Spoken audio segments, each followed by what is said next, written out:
Hello friends, आपका स्वागत है। आज मैं लेके आया हूँ एक और मांगा सीरीज।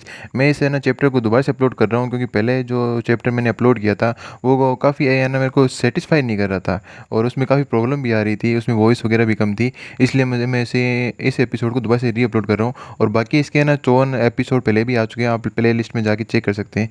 चलो शुरू करते हैं पहले एपिसोड से।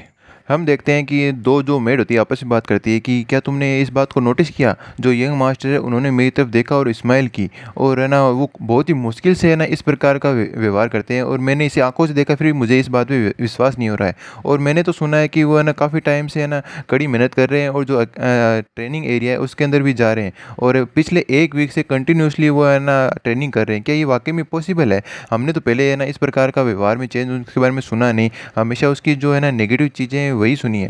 तभी जो हमारा सीन शिफ्ट होता है एक लड़के की ओर, जो विंडो के पास खड़ा होकर के बाहर की जो सीनरी होता है वो देख रहा होता है। एक्चुअल में वो इसी यंग मास्टर की बात कर रहे होते हैं और हमें दिखाया जाता है इसका फेस। और ये मन में सोचता है कि है ना कि मैं इस बात को श्योर करूंगा कि जो ट्रेजेडी मेरी जो प्रीवियस लाइफ में हुई थी, यानी पिछली लाइफ में हुई थी, वो ट्रेजेडी मेरी इस लाइफ में ना हो। और मैं इस बात को कंफर्म करूंगा और पक्का करूंगा। और हमें इस बंदे का नाम दिखाया जाता है, इसका नाम होता है एरोन स्टीलगार्ड और ये 16 साल का होता है। और अब हमारा जो है ना फ्लैशबैक पिछली लाइफ की ओर जाता है इस बंदे का, भाई ये पिछली लाइफ से इस लाइफ में कैसे आया। ये बताता है कि जब मैं 33 साल का हो गया था तो मैं इतना बूढ़ा तो नहीं था, लेकिन मैं 33 साल की उम्र में मेरी पिछली लाइफ में मर गया था।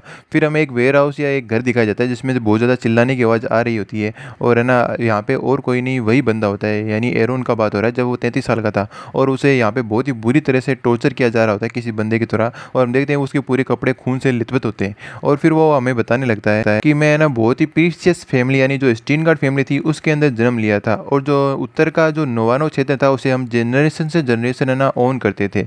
और मैंने अपनी जो पूरी लाइफ है वो मेरे ग्रैंडफादर के नाम पे ही है ना गुजारी, उनकी नाम के पीछे मैं छुपता रहा। मेरे ग्रैंडफादर को वॉर हीरो बोला जाता है क्योंकि जब इंपीरियर था जो है ना पूरे कॉन्टिनेंट पे कब्जा करना चाहता था, तब मेरे है ना ग्रैंडफादर ने आकर के उन्हें रोका था। उनका नाम था लेजिगन स्टीलगार्ड, वो मिस्टीलियर रैंक के जो नाइट थे।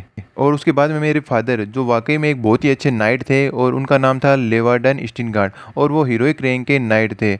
और ये दोनों ही काफ़ी है ना स्किलफुल थे, जबकि इनके मुकाबले में एक बेकार सा थर्ड क्लास का नाइट था और उससे ऊपर कोई भी है ना जो अचीवमेंट मैं प्राप्त नहीं कर सका। और जब मैं स्टीनगार्ड फैमिली का लॉर्ड बना तो मेरे है ना लॉर्ड बनने के 3 साल बाद में सब कुछ है ना खत्म हो गया। और उसके मेरे पीठ के पीछे लोग बातें करने लग गए कि है ना जो शेरों की फैमिली है, मतलब लोयंस की फैमिली है, वहाँ पे एक कुत्ते ने जन्म लिया है। और इसी प्रकार से है ना मेरी बुराया करते थे कि मेरे तो स्टीनगार्ड फैमिली के नाम पे दब्बा हूँ और है ना मैंने अपनी जो टेरिटरी है और जो मेरा वेल्थ है वो सब कुछ है ना खो दिया है। और उन लोगों की बात गलत भी नहीं थी, ये एकदम सही भी थी।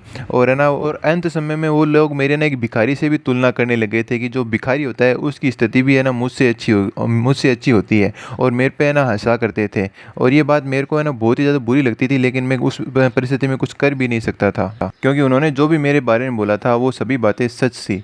क्योंकि जैसे है ना मेरे फादर थे उन ग्रेट लॉर्ड थे, उनकी तरह मैं भी एक ग्रेट लॉर्ड नहीं बन पाया। ग्रेट लॉर्ड तो छोड़ो, मैं एक जो अच्छा लॉर्ड है वो भी नहीं बन पाया। बल्कि मेरे पास जो भी मनी थी, जो भी वेल्थ थी, जो भी सारा का सारा मैं स्कैम हो गया और मेरी पूरी मनी है ना गवा बैठा।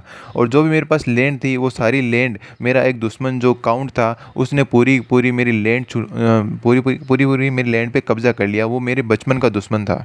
इतना ही नहीं, अब वो मेरी जान का भूखा भी बन गया और उसने मुझे मारने के लिए एक असिस्टेंस भी हाई किया है। और आज मेरी इस परिस्थिति ये है कि मैं मरने की कगार पे हूँ। वो बास्टर कहीं का अकाउंट वो हमेशा से है ना मेरे खिलाफ है ना इस प्रकार की दुश्मनी रखता था। और वो अब तो इतनी दूर आ चुका है कि मेरे पास से सब कुछ लेने के बाद में अब जो मेरी जो जान है वो भी मुझसे है ना लेना चाहता है। फिर हमारा सीन उसी रूम में शिफ्ट होता है। वहाँ पे जो बंदा असिनेट करने के आया होता है उसके पास एक बुक उठाता है और वो बोलता है अच्छा इस बुक का नाम ही डायमेंशनल ट्रेडिंग बुक है क्या? आखिरकार इस पेज के ऊपर कुछ लिखा हुआ क्यों नहीं है? ये सारे के सारे पेज है ना ब्लैंक क्यों है? उसे देखकर एरोन को गुस्सा आ जाता है और वो बोलता है कि है ना तुम उसे मुँह मत छुओ, तुम्हारी हिम्मत नहीं उसे छूने की। तभी वो उसके बंदे के लात मारता है और बोलता है तुम अपना मुंह बंद रखो। और एरोन मन में सोचता है ये जो डायमेंशनल ट्रेडिंग बुक है ये कोई कॉमन चीज़ नहीं है और इसके जो पेज है वो ब्लैंक खाली नहीं है, ये बहुत ही प्रीशियस चीज़ है। ये मेरी फैमिली का बहुत ही ज़्यादा खास ट्रेजर है और ये हमें अलाउ करता है कि ना हम व्यापार कर सकें डायमेंशनल के बीच में, यानी ट्रेड कर सकें दो डायमेंशनल के बीच में। और अगर मैं थोड़ा बहुत भी स्मार्ट होता तो मैं ना इसका अच्छे से यूज़ कर लेता और किसी प्रकार के स्कैम नहीं हो पाता मेरे साथ और मैं अपनी पूरी वेल्थ नहीं खो पाता। और मैं इसका अच्छे से यूज़ कर पाता, जो मेरी फैमिली इस प्रकार से गिरी है उसको मैं फिर से उठा लेता और एक है ना ऊंचे शिखर पे फिर से दोबारा अपनी फैमिली को ले जाता। जो किलर है वो बोलता है एरोन को तुमने ना इस बेकार सी चीज़ के ऊपर, खाली पेज जी किताब के ऊपर इतने पैसे ने ना वेस्ट में बहाए, इसलिए जो रूमर है तुम्हारे बारे में कि तुम पूरी तरह से इडियट हो, मूर्ख हो, मुझे लगता है वो सही है, क्योंकि खाली पे जो किताब पे आखिर इतने जो पैसे हैं वो कौन है ना वेस्ट करेगा। वो बोलता है तुम इसे मुझे वापस दे दो और ये तुम्हारी नहीं है और तुम्हें इसे कोई लेना देना नहीं है। तभी हम देखते हैं उस किताब के अंदर से कुछ ना निकल के गिरता है एक तालिस्मान टाइप सा, और उसे देख करके ना एरोन बोलता है अरे यार ये तो वही है ना, विश पूरी इच्छा पूरी करने वाला तालिस्मान है, इसे भी मुझे एक बंदे ने डायमेंशनल ट्रेडिंग के थ्रू दिया था और उसने मुझे स्कैम कर लिया था। और एरोन उसकी बात याद करता है, वो बोलता है कि कस्टमर आपने ये जो चीज़ ली है बहुत ही ज़्यादा एक्सपेंसिव है और ये आपकी पूरी लाइफ टाइम में सिर्फ एक विश ऐसी होगी जिसे पूरा करने में मदद करेगी। तो एरोन सोचता है कि अरे यार मैं कितना मूर्ख था जो इसकी बात पे आ गया था, मेरी विश काहे की ये पूरी करेगी, और मैं फिर से स्कैम हो गया था उससे। और एरन मन में सोचता है कि अरे यार मेरी जो एबिलिटी है बहुत ही ज़्यादा कमज़ोर थी, अगर मैं थोड़ा सा भी है ना अच्छे से यूटिलाइज कर पाता जो डायमेंशनल ट्रेडिंग है उसको, तो मेरी फैमिली को है ना वीक से फिर से स्ट्रॉन्ग बना लेता। लेकिन मैं हमेशा पुश ओवर ही रहा और लोगों ने मुझे दबाया, और इस कारण जो मेरी वीकनेस के कारण ना मेरी पूरी फैमिली तबाह हो गई और आज मैं भी लगता है यहाँ पे ख़त्म होने वाला हूँ। तभी जो है ना किलर बोलता है कि तुम इतनी गहराई से क्या सोच रहे हो, और हम देखते हैं उसे किसी रेड प्रकार का जो लिक्विड होता है वो ज़बरदस्ती पिलाया जाता है। और एरोन मन में सोचता है कि आखिरकार इसने मुझे क्या पिलाया, क्या ये हीलिंग पोशन था, आखिर ये बंदा मुझे हीलिंग पोशन क्यों देगा। और वो उससे पूछता है भाई तुमने मुझे हीलिंग पोशन क्यों दिया, हीलिंग पोशन यानी वो फिर से सही हो जाएगा। तो जो किलर होता है वो बोलता है कि मेरा जो क्लाइंट है उसने कहा था तुम्हें ज़्यादा लंबे तक तड़पा तड़पा के रखना है और तुम्हें ईजी मौत नहीं देनी है, इसलिए मैं तुम्हें दोबारा से हील किया। अब तुम समझ सकते हो जो काउंट है उसने मुझे बोला था कि ना तुम्हारा जो फायरवेल गिफ्ट है ना इतना ईजी नहीं होना चाहिए। तो ये बात सुनकर के एरोन को गुस्सा आ जाता है कि ये काउंट कहीं का बास्टर्ड, ये मेरे को है ना अब लास्ट में तक भी है ना टॉर्चर करना चाहता है, ताकि मेरे को दोबारा से हील करे, दोबारा से टॉर्चर करे, दोबारा से हील करे, दोबारा से मेरे को मारे। अरे काउंट तुम बास्टर्ड कहेंगे, तुमने है ना मेरी पैसा भी ले लिया, मेरी टेरिटरी भी ले ली, फिर भी अभी तक तुम संतुष्ट नहीं हो। अब मेरे पास जो ये लाइफ बची है इसे भी तुम है ना इजीली लेना नहीं चाहते, मुझे इसमें भी बहुत सारे है ना जो तकलीफ है वो देना चाहते हो। एरोन फिर सदमे में चला जाता है और हंसते हुए बोलता है किसने सोचा था इतनी फेमस या इतनी पावरफुल स्टीनगार्ड फैमिली आज इस प्रकार की मीनिंगलेस जो लाइफ है उसी के साथ है ना खत्म हो जाएगी। तभी जो किलर होता है वो बोलता है लगता है इसने अपना जो कॉन्शियसनेस है वो खो दिया है। चलो ये बात अच्छी है, वरना अगर अब जो मैं करने जा रहा हूँ वो इसके साथ करता है और ये कॉन्शियस होता है तो मुझे नहीं लगता ये उस बात को है ना अच्छे से, उस पीड़ा को या उस तकलीफ को अच्छे से संभाल पाता। एरोन फिर बोलता है अगर मन में बोलता है कि अगर मैं इतना स्टूपिड नहीं होता तो मेरी फैमिली है उसको इतना है ना सर्वाइव नहीं करना पड़ता, मतलब इस प्रकार की पीड़ा देखनी नहीं पड़ती। बस बस एक बार मुझे अगर एक मौका और मिल जाए, अगर मुझे एक और मौका मिल जाए तो मैं सबको सुधार दूंगा, मेरी जो फैमिली है उसको भी, और जो मैंने काउंटलेस मिस्टेक किए उन सभी बातों को मैं सुधार लूँगा। बस मुझे एक मौका चाहिए। अगर मेरे पास है ना जो पावर होती कि मैं टाइम को वापस पीछे बदल सकता। और इसी के साथ हम देखते हैं कि वो है ना बोलते बोलते चुप हो जाता है, या तो वो अनकॉन्शियस हो जाता है या फिर वो मर जाता है। लेकिन जो तालिस्मान होता है विश पूरी करने का वो देखता है और वो है ना हम देखते हैं कि वो चमकने लग जाता है, यानी वो एक्टिवेट होने लग जाता है। और है ना सिस्टम पे लिखा हुआ आता है कि जो रिक्वायरमेंट थी इस विश तालिस्मान को है ना एक्टिवेट करने की, उनको जांच किया जा रहा है। सबसे पहली तो ये थी कि आपने अपने आप के रिएक्शन को देखा मरते हुए, और है ना आपने मरते हुए अपनी जो है ना अनब्रोकन क्या कहते हैं विल होती है, जो विश्वास होता है उसे टूटने नहीं दिया। और तीसरा आपने है ना जो मरते हुए ये भी सोचा कि है ना भाई मैंने कौन कौन सी गलती की, अपने आप को पश्चाताप की आग में जलाया। इसलिए जो सारी कंडीशन है वो फुलफिल हो गई है, इसलिए ये तालिस्मान एक्टिव हो रहा है। तो कृपया करके अपनी जो फाइनल विश है उसे बोलिए।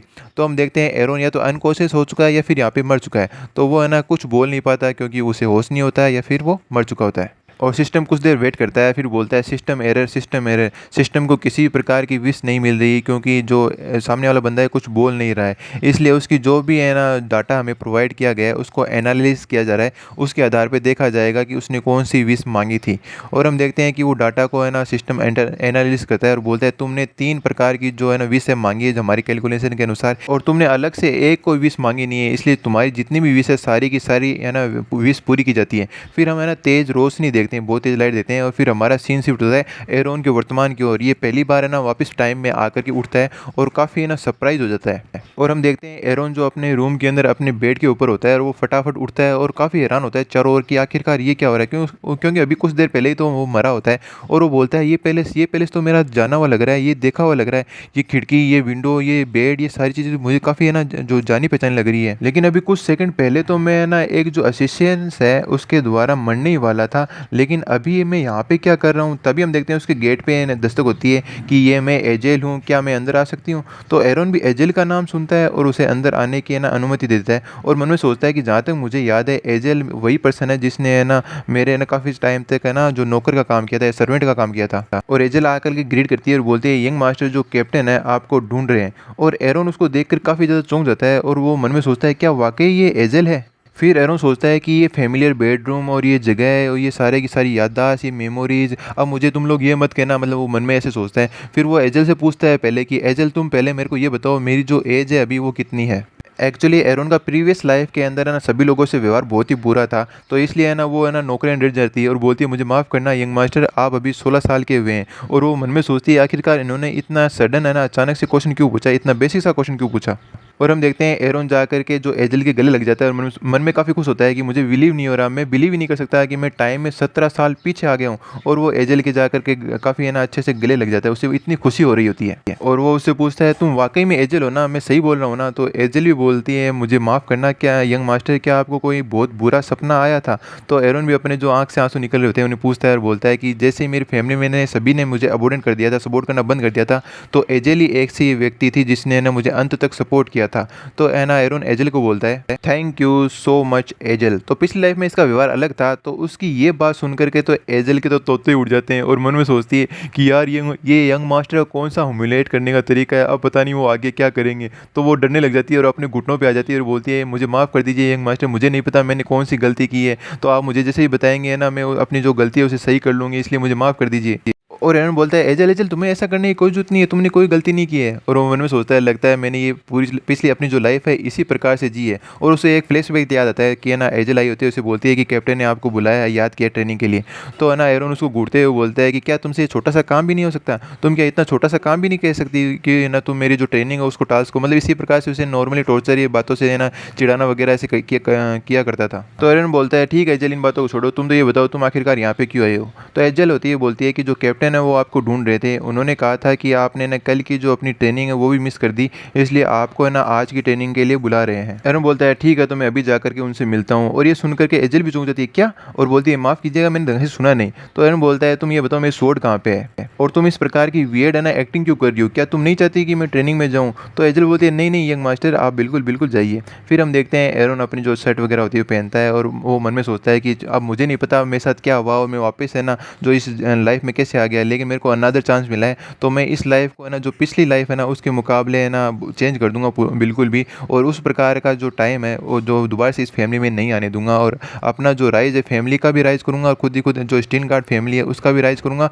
और जो मेरा फ्यूचर है वो भी चेंज कर दूंगा, क्योंकि मेरे को एक्चुअली पहले से ही पता होगा कि फ्यूचर में क्या होने वाला है, तो मैं उसके लिए प्रिपेयर रहूँगा। तो एरन बोलता है चलो फिर तो चलते हैं, मैं ट्रेनिंग के लिए जाता हूँ। फिर वो बोलता है एजल को एजल लेकिन और तो कोई बात नहीं है, मैं पीछे आ गया तो जो मेरे ना बॉडी बनाई हुई थी वो सारी की सारी चली गई। एजल मन में सोचती है ये आज ये यंग मास्टर क्या बोल रहे हैं, क्या इनकी तबीयत वगैरह तो सही है। तभी हमारा सीन है वो शिफ्ट होता है स्टील गार्ड फैमिली का जो ट्रेनिंग ग्राउंड है जहाँ पे अपना एरन स्टील गार्ड ट्रेनिंग करने के लिए आया होता है। फिर हम देखते हैं जो एरन सामने स्टील गार्ड फैमिली के नाइट होते हैं वो प्रैक्टिस कर रहे होते हैं अपनी, और एरन मन में सोचता है क्या ये अभी लोग अभी भी एग्जिस्ट करते हैं, अरे हाँ यार मैं तो पाँच में आ गया था, मैं तो भूल ही गया। और जो स्टील गार्ड फैमिली है उनके पास लगभग अभी है ना 70 है ना जो नाइट होंगे, और मेरे हिसाब से अगर मैं सही हूँ तो। और पिछली ज़िंदगी में मैं इनकी वैल्यू नहीं करता था, मैं सोचता था ये बेकार से लोग पसीने में बहे हुए रहते हैं, बूढ़े ओल्ड मैन, इनके पास जाना बेकार ही बात होगी। तभी हम एक सामने एक बंदे को देखते हैं, वो बोलता है यंग मास्टर आखिरकार आप फाइनली ट्रेनिंग के लिए आ ही गए हो। और हम देखते हैं फर्स्ट क्लास का जो नाइट होता है यानी कैप्टन होता है हाफेल।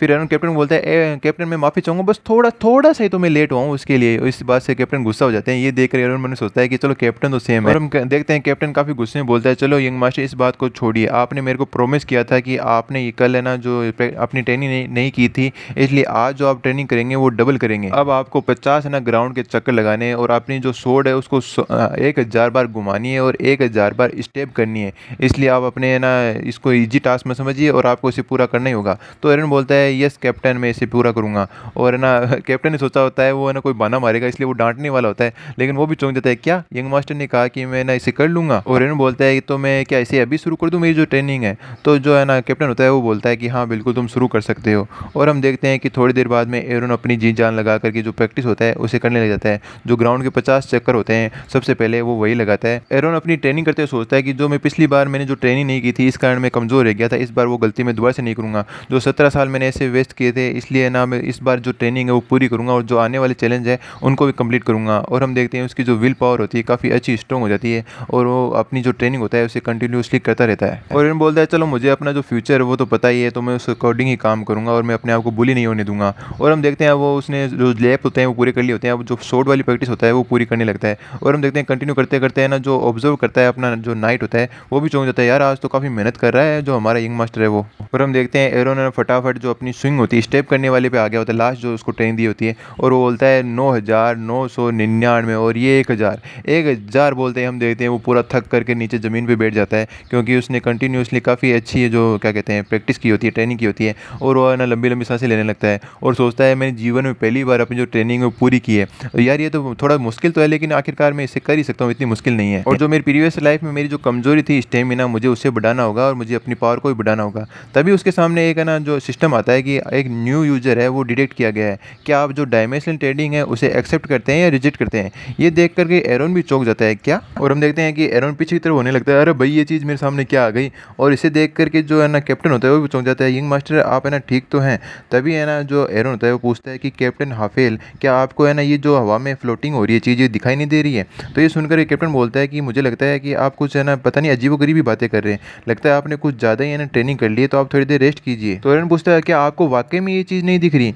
और जो कैप्टन होता है वो उन्हें सोचता है, लगता है आज इन्होंने इतनी ज़्यादा ट्रेनिंग कर ली है कि इन्हें हेलुसिनेशन है ना वो दिखने लग गई है।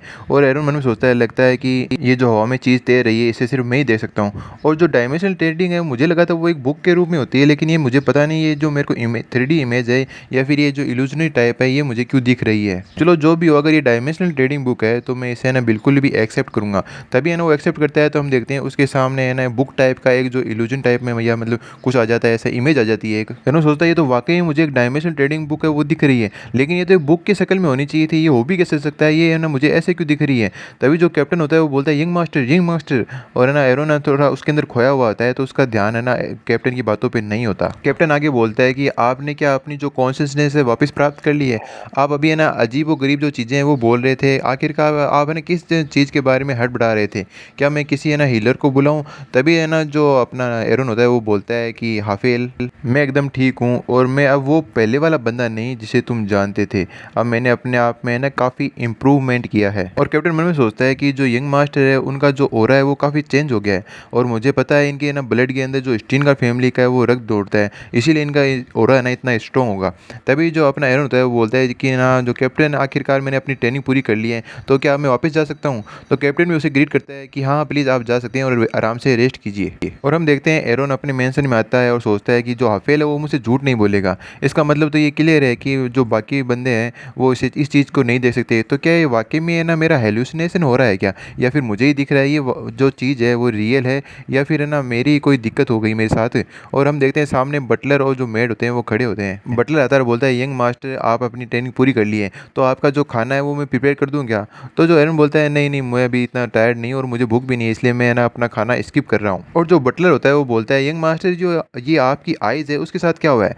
आपकी आइज़ से ना जो स्टेन रंग का जो ब्लू है ना वो आग, ब्लू रंग की जो आग है वो निकल रही है। ये देख करके एरन भी सोचता है क्या मेरी आँख से ब्लू रंग की है ना फायर निकल रही है? लगता है ये जो डायमेंशनल ट्रेनिंग बुक है मेरी आँख के अंदर है। तो एरन है ना बात को बदलते हुए बोलता है हाँ हाँ बिल्कुल, ये जो है ना माना है मैं वो मेरी आँख से है ना निकल रहा है। तो जो बटलर होता है वो बोलता है हाँ हाँ मैं समझ सकता हूँ, ये तो आखिरकार माना ही होगा।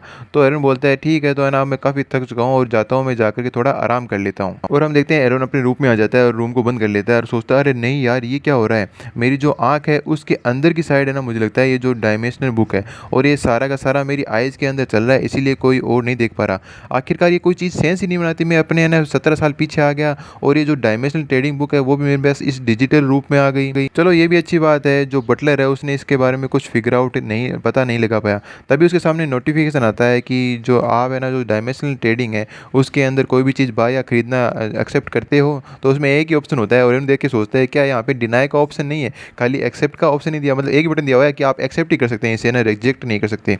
तो वो बोलता है चलो ठीक है, मैंने इस ऐसे सिस्टम मैंने पहले तो नहीं देखा था और मेरी यूज़र आईडी पहले पिछली पिछली लाइफ में जो थी उससे बिल्कुल ही डिफरेंट है। चलो इसे कंटिन्यू करते हैं और वो एक्सेप्ट पर क्लिक कर लेता है।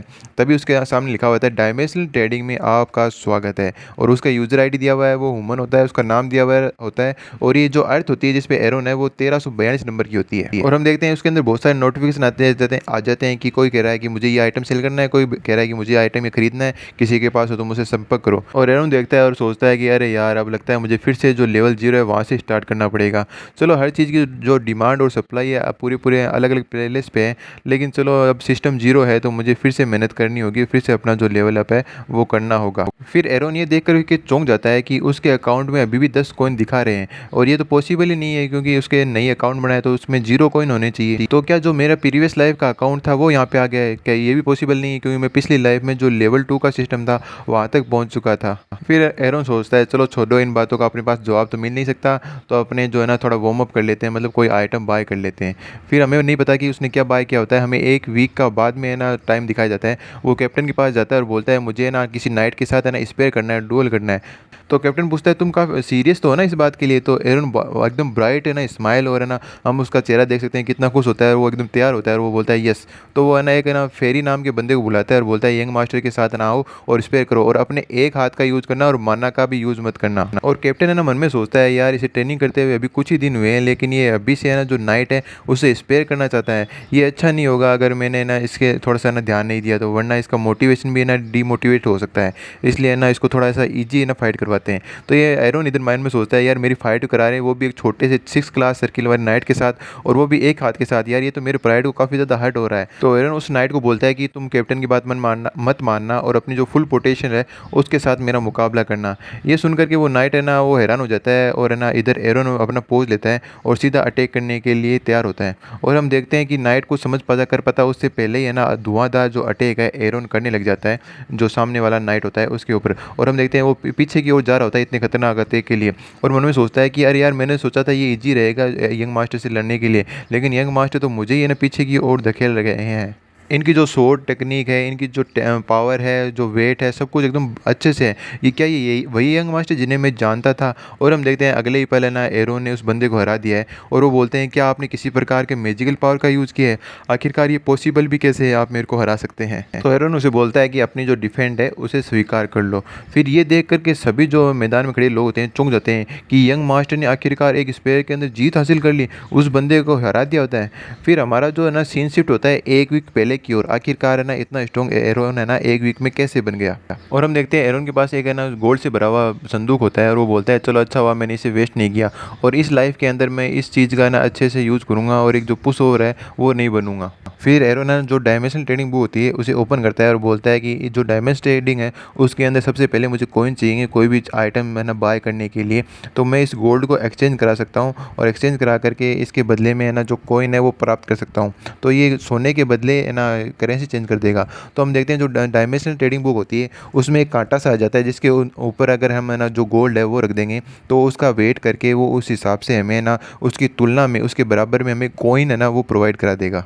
और एरोन के पास जितना भी गोल्ड होता है वो उस पर डाल देता है मशीन पे, और हम देखते हैं वो टोटल 30 कॉइन ही प्रोवाइड करा पाता है। और एरोन सोचता है यार 30 कॉइन ये तो बहुत ज़्यादा है, और हमें पता चलता है कि एरोन ने तो है ना सोचा होता है कि सिर्फ है ना उसके है ना उसे सिर्फ 25 कॉइन ही मिलेंगे, लेकिन इतना देख करके वो भी सोचता है हो सकता है प्राइस बढ़ गए हों। ये टाइम जो डायमेंशन अलग अलग है ना वैल्यू कभी बढ़ती रहती है कभी घटती रहती है टाइम के अनुसार, इसलिए अभी है ना गोल्ड का प्राइस है वो बढ़ा हुआ होगा, इसलिए मेरे को ज़्यादा कॉइन मिल गए। और एरोन आगे बताता है कि जो ये सामान वगैरह होते हैं ना अलग अलग वर्ल्ड के अंदर अलग अलग प्राइस होते हैं, इसलिए इनकी जो वैल्यू होती है वो भी अलग अलग वर्ल्ड में अलग अलग होती है। इसलिए आपको ना अच्छा प्रॉफिट कमाना है तो इसका सबसे बेस्ट उदाहरण है डायमेंशनल ट्रेडिंग बुक। इसके द्वारा आप है ना सस्ती चीज़ें ले सकते हो और उसको जहाँ पे महंगी है वहाँ पर बेच सकते हो। लेकिन जो एक्सचेंज सेंटर है वो लोग पागल नहीं है, उन्हें इस चीज़ के बारे में पता होगा, इसलिए वो इसके ऊपर रिस्ट्रिक्शन लगा सकते हैं और है ना हमेशा जो प्राइस है उनको ऊपर नीचे करते रहते हैं ताकि कोई एक बंदा इस चीज़ का बेनिफिट उठा ना सके। और अगर मुझे इस है ना ट्रेडिंग की दुनिया में है ना कुछ ना बाय करना है, मतलब कुछ बेचना है, तो मुझे अपनी जो रेटिंग है वो हाई करनी पड़ेगी।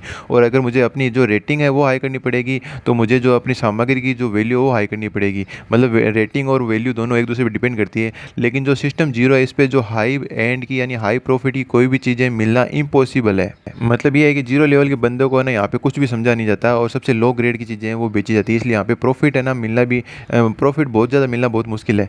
तभी एरोन है ना एक बंदे की ओर देखता है और सोचता है कि चलो मैं है ना अभी माना क्रिस्टल खरीद देता हूँ, और जो मेरी पावर है पहले उसे बढ़ाया जाए। और वो एक बंदे को देखता है जिसका नाम हार्ड स्टोन होता है, और वो माना क्रिस्टल बेच रहा होता है। तो एरन उसे मैसेज करता है, हेलो क्या आपने जो माना क्रिस्टल है वो बेच रहे हैं? तो वो बोलता है बिल्कुल मैं बेच रहा हूँ, और आपको कितने माना क्रिस्टल चाहिए मैं आपको प्रोवाइड करा सकता हूँ। तभी एरोन है ना कुछ चीज़ नोटिस करता है, जो उसका नेम होता है हार्ड स्टोन का, वो रेड कलर में शो कर रहा होता है। तो वो सोचता है कि आखिरकार इसका नाम है ना रेड कलर में शो क्यों कर रहा होता है। तो एरोन सोचता है चलो मैं इस पे है ना क्लिक करके देखता हूँ, और एरोन उसके हार्ड स्टोन के नेम पे है ना जैसे ही क्लिक करता है तो उसके सामने एक और है ना जो उसके बारे में विंडो होती है वो खुल के आ जाती है। और ये देख करके एरोन सोचता है लगता है ये जो सामने वाला यूज़र है उसकी पूरी पूरी इंफॉर्मेशन है, यानी पूरा का पूरा बायोडाटा है। और एरोन सोचता है पिछली लाइफ के अंदर पूरे 3 साल मैंने डायमेंशनल जो ट्रेडिंग बुक है उसके ऊपर बिताए थे, लेकिन इस प्रकार की जो ट्रांजेक्शन रिपोर्ट वगैरह है वो मैंने नहीं देखी थी।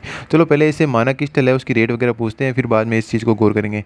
तो उससे रेट पूछता है तो वो बताता है कि एक जो लो ग्रेड का माना क्रिस्टल है वो 5 कॉइन का, और जो मिडिल ग्रेड का माना क्रिस्टल है वो 20 कॉइन का लगेगा तुम्हारे। तो एरन उससे पूछता है क्या ये नॉर्मल प्राइस है या फिर तुमने बढ़ा के बताए? तो वो बोलता है ये नॉर्मल प्राइस है, क्योंकि जो अभी अवेलेबिलिटी है इन माना क्रिस्टल की वो बहुत ही ज़्यादा कम है। और तभी है ना नीचे सिस्टम आने लगता है, जो इन्फॉर्मेशन होता है वो देता है कि जो है ना लो ग्रेड के क्रिस्टल है उनकी कीमत है 3 कॉइन, और जो है ना मिडिल ग्रेड के क्रिस्टल माना क्रिस्टल है उनकी कॉइन है 12 कॉइन।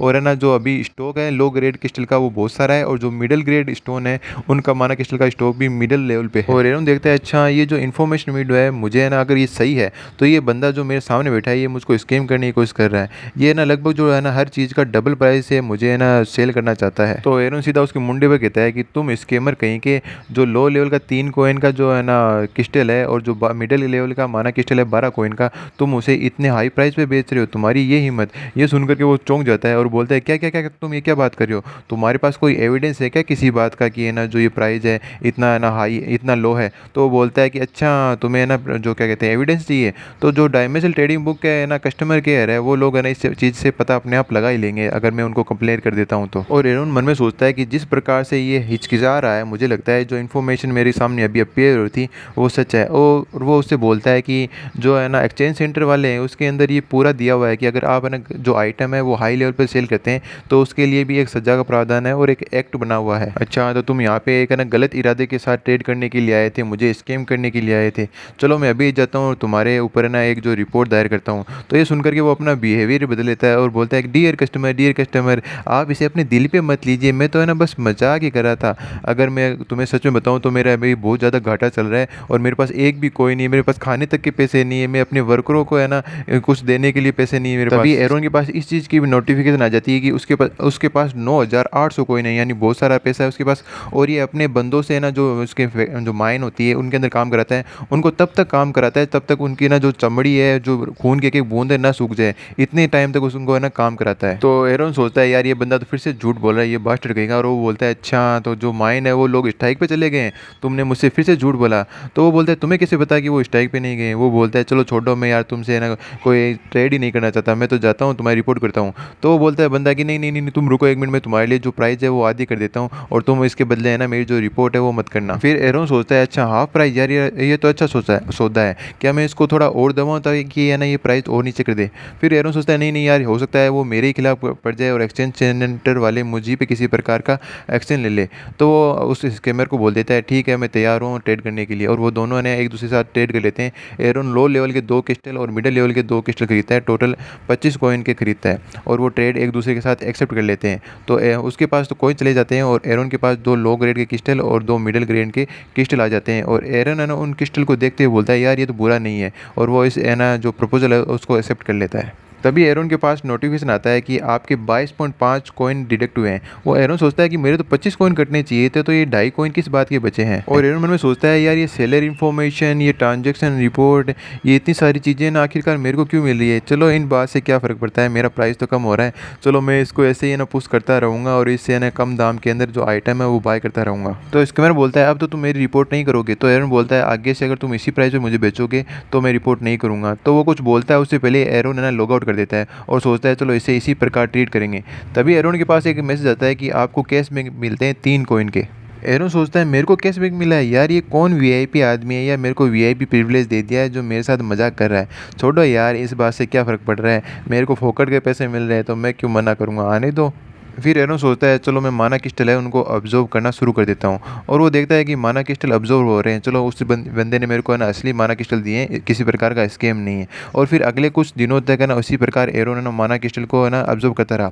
और ऑब्जर्व करने के लिए भी एक ट्रिक होती है, जो उसके ग्रैंडफादर थे उन्होंने एक है ना माना क्रिस्टल ऑब्जर्व मेथड है ना जो अप्लाई करवाया था, जिसे स्टील गार्ड फैमिली के अंदर ब्रेथ ऑफ स्टील टेक्निक कहा जाता है।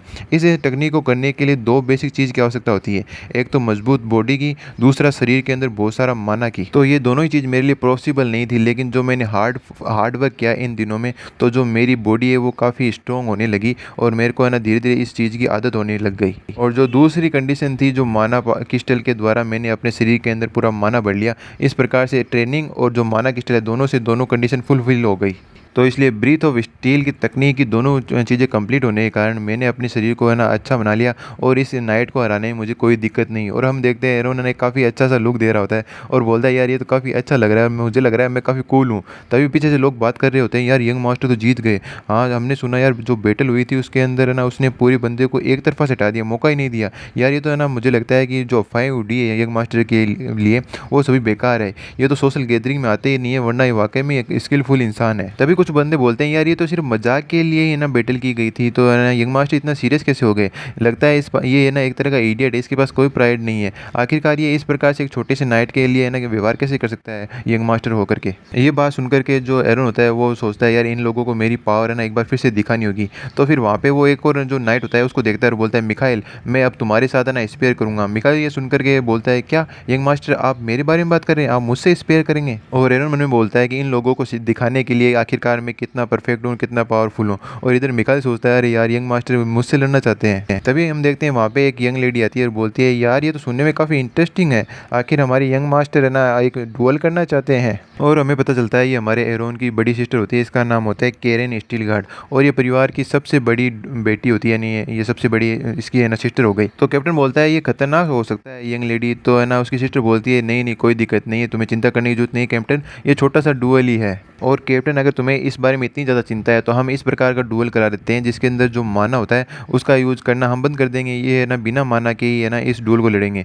तो कैप्टन बोलता है हाँ ये सुनने में तो अच्छा है, चलो बिना जो माना यूज़ का है वो डुअल कराते हैं। और सभी लोग वहाँ पे तैयार हो जाते हैं और कैप्टन मन में सोचता है यार ये जो मिखाइल है ये 6th क्लास का नाइट है, और माना की है ना ये नॉर्मल फाइट कर रहे हैं, फिर भी है ना जो 5th क्लास का नाइट होता है उसके बराबर ये जो मिखाइल है। और ये एरोन को मुझे नहीं लगता किसी भी प्रकार से एरोन इसे हरा पाएगा। और साथ ही साथ ये जो द्वंद्व युद्ध करने जा रहे हैं इसमें है ना जो मिखाइल है उसकी जो हाइट है और जो लंबे लंबे बाजू हैं उसके लिए एडवांटेज का काम करेंगे। और है ना मुझे नहीं लगता कि एरोन के पास कोई भी एक चांस होगा जीतने के लिए। तभी है ना कुछ लोग बोलते हैं देखो उधर सामने की ओर देखो, और हम देखते हैं कि एरोन खतरनाक अटैक कर रहा होता है मिखाइल के ऊपर, और मिखाइल उसके अटैकों से बचने के लिए धीरे पीछे जा रहा होता है। और लोग बोल रहे हैं देखो एरोन ने यंग मास्टर ने है ना मिखाइल को पीछे धकेल दिया। और हम देखते हैं एरोन कंटिन्यूसली खतरनाक अटैक उसके ऊपर किया जा रहा होता है और मिखाइल भी पीछे की ओर धकेले जा रहा होता है। ये देख करके जो कैप्टन होता है वो सोचता है अरे यार ये नहीं हो सकता, ये वो भी कैसे सकता है, जो यंग मास्टर है वो तो है ना जो पिछले कुछ दिनों में काफ़ी कमज़ोर थे और इतनी है ना अपने तगड़े जो नाइट है उसको पीछे कैसे धकेल सकते हैं। और हम देखते हैं एरोन जो कभी फिस्ट मारता है कभी कुछ मारता है, और इस प्रकार से जो मिखाइल होता है उसे पीछे की ओर धकेलता जाता है। और हम देखते हैं खतरनाक फिस्ट से है ना वो और भी ज़्यादा दूर जाकर गिरता है। और ये देख करके वहाँ पे सभी जो नाइट होते हैं वो चौंक जाते हैं, वाह यंग मास्टर कितने इम्प्रेसिव है, एक तरफा मैच है ये तो, जो हमारे यंग मास्टर ने मिखाइल को इजीली हरा दिया है। यंग मास्टर है ना जो एरोन स्टीलगार्ड है उसकी जय जयकार करने लगते हैं कि आप तो काफ़ी कूल हो, आपने तो इजीली जो मिखाइल है उसको टेक डाउन कर दिया। कि है ना जो एरोन है यही चाहता था सभी द्वारा उसे जाना जाए और जो उसकी पावर है उसकी थोड़ी बहुत पहचान की जाए। उसने अपनी पूरी पावर नहीं दिखाई थी लेकिन थोड़ी बहुत पावर दिखाई दी होती है।